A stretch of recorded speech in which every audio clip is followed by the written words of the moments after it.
This is Orixland Production.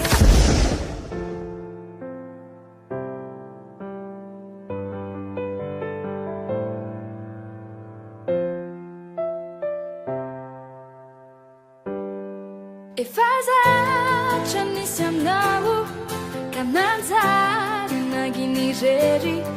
mba miangavy raha azo atao mivery nazavela overy Yo, njanona niodina mihitsy ny tany voanary ilay afatra maly ny foko ny toboka mafy tsy natsiaro tena nandraiky narary saika tsy ninoa fa ny saiko nandà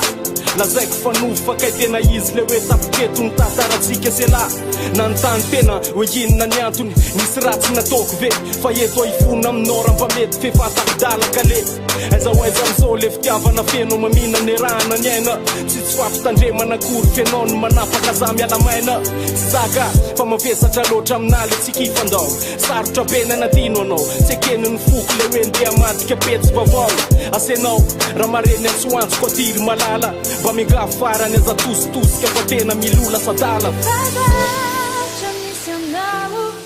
ka nanjary nagny rery mba miangavy raha azo atao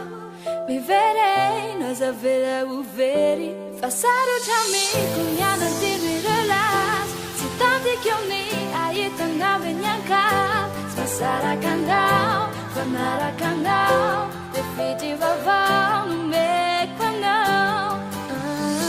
efa lany aminao ny fitiavako tsisy ampiny tsisy tavela ny asolo ny toeranao aloha tsisy tsony raha zany fa mba miverena ny aty mbola ty azilozana fa tsy matokana tonoka amboto le voankazo ny arahana amboly azavela olondao erahana miody fa tondrahana niry fitiavana tony talona de misy aza niady vo may azy renina matitra tsika tsy natao atapaka tady nanamafy le voady hoe tsy saraky tsony zay mandraky zay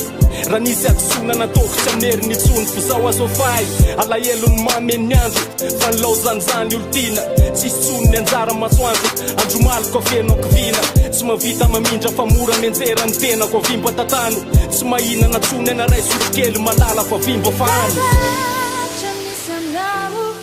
ka nanjary nagny rery mba miangavy raha azo atao mivery nazavela overy fa sarotra amiko mianatiny relazy